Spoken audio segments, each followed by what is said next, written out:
Bad breath is not good for your social life, but suck on a mint and you can breathe a sigh of relief. Mint sweets were first introduced in Britain in 1790, initially used to soothe indigestion.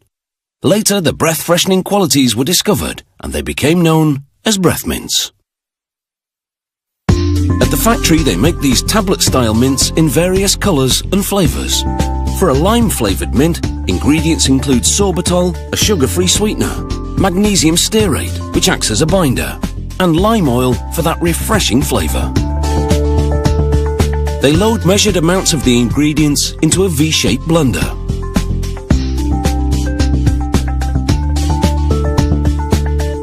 The green stuff is a pre-mix of colour and oil. He screws the lid tightly onto the blender.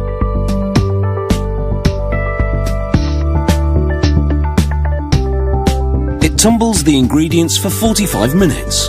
The magnesium stearate begins to bind the various elements.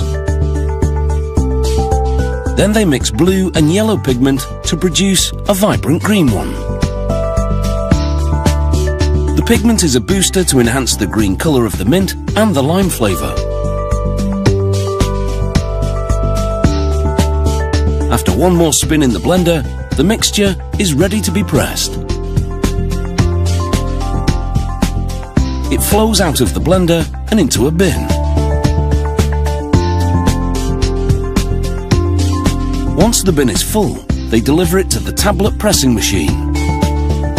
Here, they scoop the mix into 2 hoppers that have sieves on top. The sieves screen out any large clumps. The rest of the mix falls into the rotary tablet press. This is the same kind of machine that the pharmaceutical industry uses for making pills. It spins in a blur to punch out 1,800 tablets a minute. They slow the press to a crawl to give us a close-up look. The granulated mixture flows in metered amounts into dies in the rotating wheel. Upper and lower punches meet in the dies to compress the ingredients.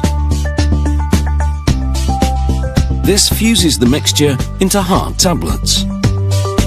After the compression, the lower punches rise and eject the sweets. The mints and the excess powder fall down a chute. At actual speed, the machine churns out dozens of mints faster than the blink of an eye. The tablets and all the excess powder now flow into a perforated cylinder. As the cylinder rotates, the powder flies out of the holes and into the trough below. This is known as dedusting. The mints, minus most of the excess powder, spill out into a container. Next, the mints ride a revolving table. This is a tablet counting system. As the mints exit the table, light sensors count out a preset amount of mints for packaging, in this case, 72 mints. A worker moves tins into position below the hoppers to capture the mints.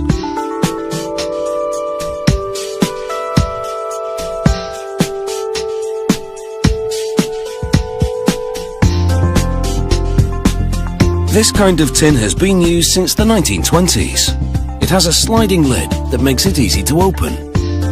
But once closed, it contains them tightly, preventing spillage. Now it's over to the shrink wrap department. Machinery drops a plastic sleeve onto each tin as it rides by and under a levelling bracket. The tins then travel through an oven, where a blast of heat softens the plastic sleeves, causing them to shrink around the tins. They emerge securely sealed and ready for retail. Today these sweets can come in exotic shapes, like these wine bottle mints. It's a nice touch, and we're in no doubt that customers will love the idea too. Hopefully, they'll buy them by the truckload, ensuring that this company really does make a mint.